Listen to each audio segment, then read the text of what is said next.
Hey, good morning to those of you out there on the West Coast. Good afternoon to those of you here on the East Coast with me. It's a beautiful day out there, and I'm always excited about that. I'm excited about today's topic. Today's live is less of me doing the trainings that I typically do if you've come to my events before.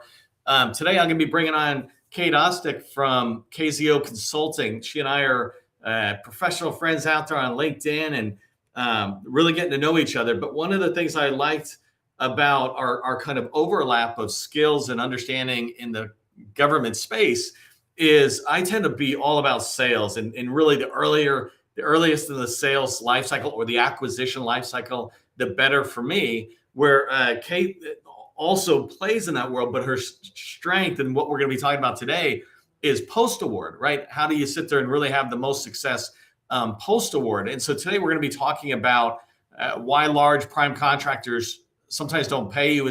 This is my title, right? So Kate will dive more into the topic. But this idea of making sure that you're getting paid everything you deserve. I've been a small business government contractor, and I've had these kind of struggles that we're running into. So I'm excited about today's topic. Do me a favor, let Kate know who you are, put your company name, your core competency into the chat, and give her some welcoming love to our community. Sorry, I'm still dealing with a cold. I'll get past that pretty soon. But let me really quickly, if you don't know who I am, my name is Neil McDonald. I'm the president of the GovCon Chamber of Commerce, and I want to welcome you to my federal sales training, where I provide tips for success in the federal market. I spent 20 years in the federal market as a small business owner, and since 2018, I've been teaching people like you that government contracting is not a secret. It's just a process. When we follow a process A to Z, we have repeatable, predictable results. This is what I'm really excited about today as we start diving in, because I'm going to be talking to Kate, who's coming on here. I'm doing a little waving here. Kate and I are going to be talking, and it's still about process. It's process maybe post-award or something. So Kate, I'm really happy you're here. I'm excited to hear about a little bit about your journey and certainly these lessons you're going to share with us today. But I thought a good spot for us to just start is for you to be able to introduce yourself to those who don't know you out there. Just give me a little background of your of who you are and who KZO Consulting is. Hi, thanks for having me today, Neil. I was fortunate to start my career at Booz Allen as a very young intern, and I ended up working there for 8 years. So I had a lot of big company training on the big company processes, which was just a really great way to start. I then followed at a small business, and I was there for 11 years. My last 3 years there, I part-owned it with two partners. So I've been exposed to a lot of different aspects of running a defense contractor, finance contracts, pre-award, post-award. So I've been there with you, Neil, as a small business owner in the defense contracting space. After I departed owning because I didn't see my kids and my husband enough, I took a little time off. And then ever since, I've been providing fractional services to defense contractors, usually post-award, sometimes pre-award, but I often serve as director of contracts or pricing or compliance for defense professional services firms. No, that's awesome. I actually preach a lot about being typecast or niching down really well. For those of you attending and watching our conversation today, I am going to be talking with Kate, niching down on a particular area. But like many of us, she can cover a broader aspect, but she's got specialty areas that really she's the best at. And those are fun to have conversations with people who are talking that way. Before I go too far on to the topics we're going to be talking about, Kate, I want to back up to where you were in a small business, part owner, et cetera, because I've been there as well. And I gravitated to the sales side. Like I say this often, I hate the back office part of the business. I hate running, supervising or taking care of the operations, managing the money. I just like making the money, right? That was my area of skill, is the sales side. How did you find yourself gravitate into this compliance and pricing type world that you're in and specializing in? Well, it was in part because I worked with several people like you who really enjoyed, the sales part, but really did not enjoy the back office situation. And I found I was just the opposite. I absolutely love the back office work and facilitating, making sure that we read the contract and we do what the contract says and we get fully paid and we close the contract. And we don't get fined because we've done something wrong. So I just really enjoy that part of the contracting. Yeah, that's what it totally makes sense, I guess. Like, you and I could be working together. I'm like, she's doing it good. Pour on her. And you're looking at me going, oh, good. He's doing sales, sucker. It's like, Yes. and we're both actually really, really happy with what we're doing or something. Yes. No, that's good. By the way, I too ran into that thing with my kids. I have young kids. So now I homeschool and I work from home. So I spend a Mhm. lot of time. I literally teach my kids through ChatGPT and building AI apps just because I can spend more time. Yeah, that's awesome. I do get a lot more time with my kids. They're a little older now in eighth grade and high school, but so the high school one I especially don't see as much, but the moments I do are so worth it. Yeah. Especially when he's looking for food, I can always count on I can always count on a conversation with a 15-year-old boy when he's hungry. So I make sure not to miss those moments now that I'm able to be there. That's hilarious. I've got two boys. I'm seeing that stuff come. This is maybe a good transition too, because really, as a business owner, I know from experience that when things start going south in the business, it pulls me away from my family and from the other parts of my life that I really want to enjoy. And so, part of what attracted me to this topic to have with this conversation to have with you around this topic is this idea of understanding a little bit more about compliance, the way we're talking about and pricing, and in a minute, I guess we'll talk about like getting paid, et cetera. Mhm. But can you just, because everybody who comes into my live sessions, we're all in this community at different levels. What does compliance mean when you're saying this just broadly, especially as it relates to the audience here? Yeah. Well, what I love to say is when you work in a defense contractor, the governing document, the most exciting thing in the defense contractor is the contract. The contract is what tells you everything. It tells you what you need to deliver. It tells you what you need to be compliant with. It tells you when to close the contract. It tells you how to bill. It tells you how to get paid. It tells you everything you need to know. It's just that a lot of people don't fully read the contract or don't fully understand the contract, which is understandable because they are quite complex. Yeah, it's interesting. You and I have had multiple conversations where I've admitted that in addition to my passion for sales, I have a passion for delivery. And so Mhm. when I have the contract, I'm right with you, compliance. But for me, compliance was always with the technical scope of it. And Yes. there's all these other aspects. I'm like, yeah, Mhm. whatever, and they're there. And I know you have to do it. And fortunately, I had people on my team who kind of would watch that area. But it's interesting, Kate, as you were giving that response there, it aligned with post award compliance. Mhm. And it's funny because this, I spend my passion is around pre award, trying to land the contract. And Steve Coprince, a mutual friend of ours out there in the GovCon world, was sharing recently. For those of you who haven't seen his article, basically he shared how one of us contractors lost a contract because we put a logo on a title page, but the instructions said don't do it. And so basically they lost it because they weren't in compliance.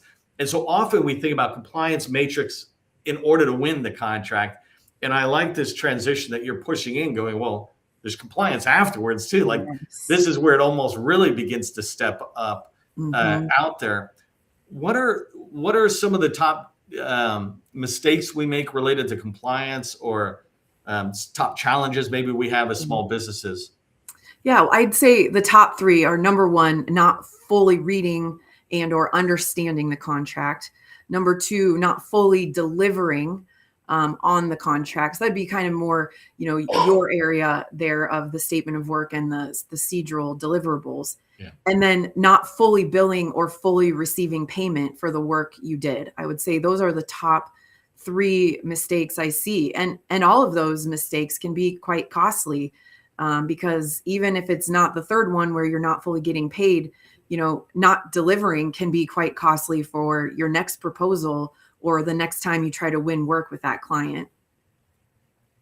Yeah, it's interesting. I mean, just sticking with this procedurals, and for people maybe not familiar with that, I don't know what it stands for. It's like contract delivery something line. Now it's the names escape me. Contract data line. Procedural. Someone out there put it in the That's chat the for thing us about because acronyms is I'm like, going blank on no, the. you're fine. Somebody will throw it in the chat for us, It's the which is short. great. It's the shortened version of it means deliverable, and so those are the formal deliverables. But in the statement of work, there's a lot more about delivery as well that Yeah. the program manager will make sure, should make sure is going to the government the way the government is asking for it.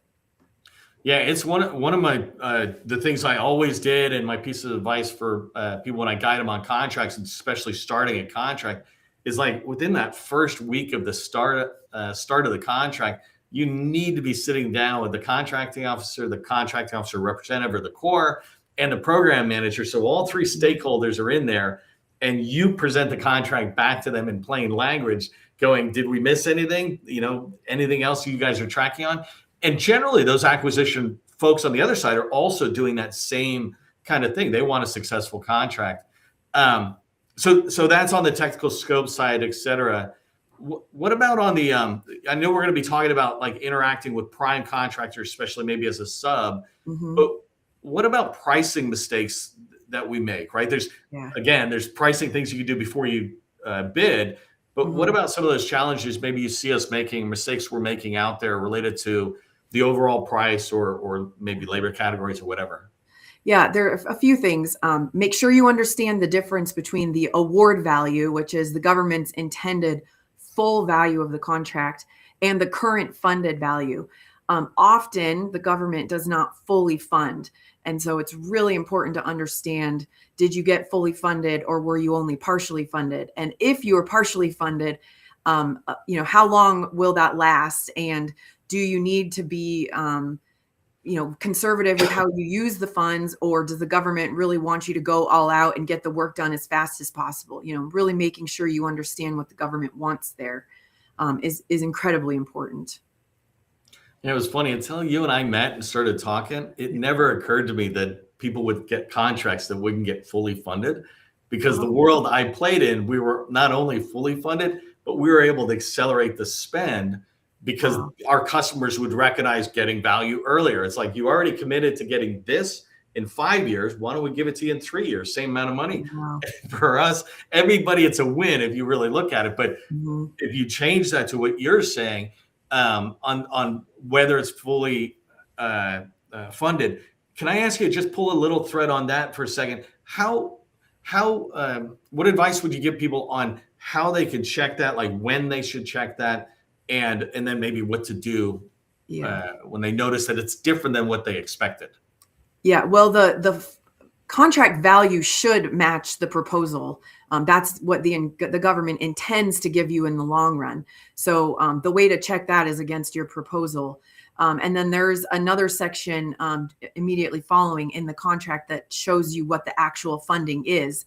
And if the numbers aren't the same, understand why. Did the government give you a quarter of the funding? Did they give you 1 month of the funding? Really make sure you do the math and understand what you think the government's intention was, and then definitely have that conversation with the government to make sure that what you assumed about their intention really is their intention, and so that you're on the same page. I know people are going to be thinking this, especially anybody who's newer to this game or hasn't, even if you've been in business for 5-10 years and you haven't experienced this type of thing you're describing. Is it okay to go back to the government and say, hey, this was the proposal value, this is the contract value, which is lower. Can we adjust the scope, or you increase the funding or something? How, quick tip on that? Well, it depends on the client. You wouldn't want to do that with a client who usually doesn't fully fund, because you would look like you don't understand their game. If previously you worked with a client and they fully funded, I think that'd be a valid question, but I would approach it very cautiously, because If that's how they usually operate, they only fund a quarter at a time or a month at a time for whatever reason. That would be good for you to know ahead of time before you push for more funding before they are wanting to give it. That doesn't mean they won't give it. That's why it's really important that you match their intent. But just be careful about saying you want all the funding right now just because you want all the funding right now, because it may make it look like you don't understand them and their pain points. Yeah. And for people listening, it's totally okay if you don't understand things. Just check the small business professionals within your customer. That is exactly where they can help you post award. We often think of small business professionals as helping us learn about an opportunity or get introductions, but they're also somebody who will help you understand the execution of the contract, because they're part of the acquisition lifecycle. And the difference is they're more of a liaison who wants you to succeed than, to Kate's point about, hey, how come you guys aren't paying attention to how we do business? But that's perfect, because it's a new thing for some people to run into those situations. Yeah. So let's talk about that third one you talked about with just this whole idea of subcontracting and working with prime contractors. Talk to me more about the challenges that you see there and how we can begin to explore that. Yeah. So when you're a subcontractor, you have your own internal timekeeping system. Some common ones are Uninet, Procast, Deltec. There are many others out there, but those are some really well-known timekeeping systems.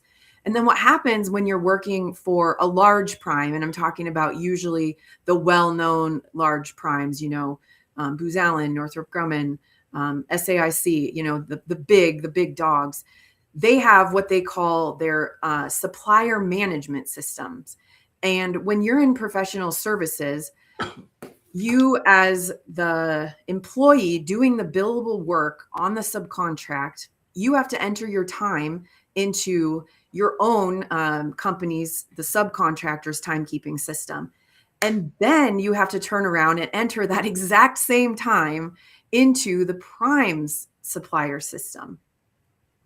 And, that may sound pretty easy, but what happens is over time, those employees start to favor their own company's timekeeping system, especially around the holidays, because that's where their PTO and holidays live and where their weeks add up to 40.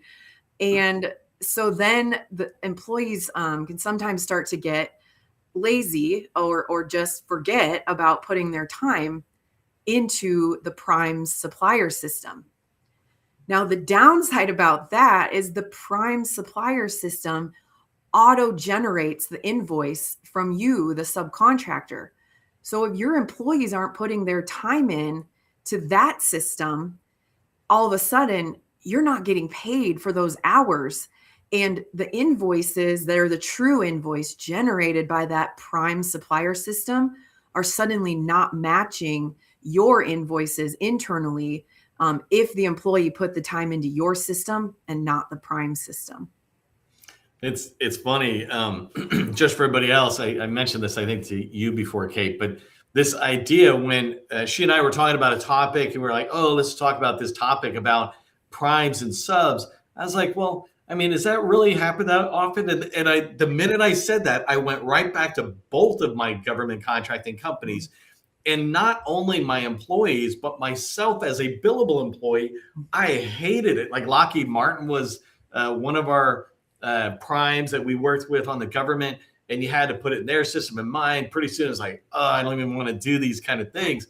And I always tell people that the more administrative work you put on any employee whose job is not administration is really annoying. It drives us nuts. And so, so I recognize that not only is this happening, but it's happened to me and in my company. And for us, the only way I solved it was just yelling at people, which was never appreciated. And it didn't really solve the problem. It just fixed it for that week, and then we ran into it. What are some tips you have for us on what we can do to begin to minimize the occurrence of those problems? And then maybe also, what do we do when it happens? Yeah. So a big way that I've seen companies, and I've recommended to companies to fix it, is assign someone. The PM is usually a little bit too senior. Maybe if you have a more junior PM, or you have a more junior member of the team who's really good with details or really, just on top of timekeeping, you could have them put everyone's time into the prime system. You could have them, you're really supposed to put it in every day, but as long as the billable employees are putting it into your timekeeping system, the subcontractors timekeeping every day, then the designated person could put the whole team's time in once a week, as long as you're very aware of the prime's deadlines. Another thing to be aware of is that these large primes are very often running their timekeeping on a weekly basis, whereas where smaller subcontractors often do it on a semi-monthly or monthly basis. And same thing with invoicing on a monthly basis. And so you've got the larges doing it weekly, and then you've got these subs doing it semi-monthly or monthly, and it can become a really big mess really fast. So one way is to assign someone to put everyone's time into the large prime supplier system. And as long as the individuals are putting it into your timekeeping system and you're not changing anything, that is still audit safe, because you can't change somebody's time input according to audit rules, but you can duplicate it into the other system, and that is okay to do. The other thing is to align your invoicing timeline with the prime. So even if your default is to do monthly or semi-monthly, switching that group, the group that however many of them are under a large prime that go for weekly, switching those folks to weekly would be very beneficial, because then all of your timelines are the same and all of your invoices match to the dollar, instead of having to split weeks that cross months. Yeah, I mean, I haven't done timesheets myself in a little while here, but correct me if I'm wrong with what I'm about to say. Because I talk about this a lot, that if you don't do something daily, then and you say I do it weekly. Well, if you miss a week, now you've gone 2 weeks, kind of thing. Yes. And if you do it every 2 weeks and you miss a period, then you're off to the month. Yeah. But there's a couple of things I was thinking about as you're saying this, is that first off, just process, right? Or this leading indicator to success. If everybody's doing it daily and somebody misses it today, well, it's not a big deal with a prime, but it's an early indicator that, hey, we might have a little problem there. They don't have enough time to get their time in, whatever it is. Now it can be a training issue rather than a compliance or, hey, we lost our money issue. But the other thing is, especially with Lockheed and some of these other people, and I'm going to tie this back to the Secretary of War, that something he just said last week, I think, it might have been 2 weeks ago, but I think it was just, it was the president. It wasn't even the Secretary of War. It was the president. I'll come back to that in 1 second. But in Lockheed, when we had to report our time, they were like, you report every 15 minutes. You're reporting in 15-minute increments and saying, what did you do for those 15 minutes? So at the end of the day, you go, hey, I worked this much time. And you had to have that kind of accountability.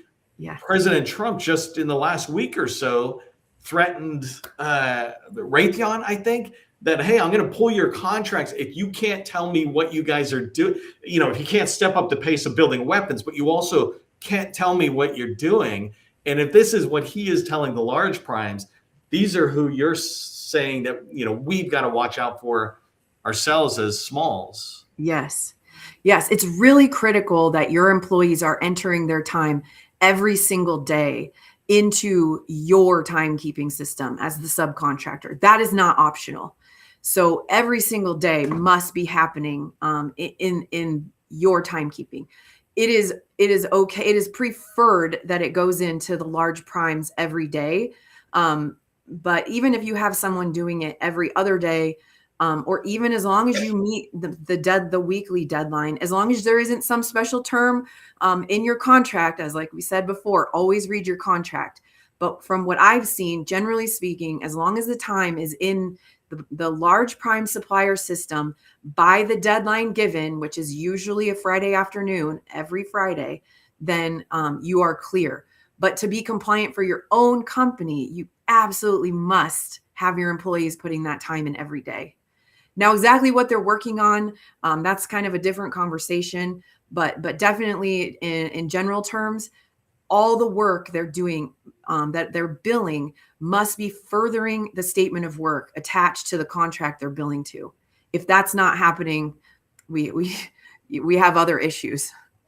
Right. Yes. The it's funny too, again, because I'm a sales guy first, kind of a way of looking Mhm. at things. Even timekeeping, I look at it from a sales perspective, that if you can train people and get them into a rhythm of Mhm. entering in clear communication about what they did that day, that's all stories that the company can tell when they're going Mhm. to the prime to get a recompete with them or go after their own prime contracts, et cetera. Let me ask you, so if I'm running into these issues and there's payment mix-ups with the prime, et cetera, what kind of advice do you have for us about, like, part of the advice you're giving us is mostly avoid, but like Yes. how do we mitigate it if Yes. it's popping up? Yes, if you're starting to see that some invoices are mismatching, or probably payments are mismatching, is what you'll really see.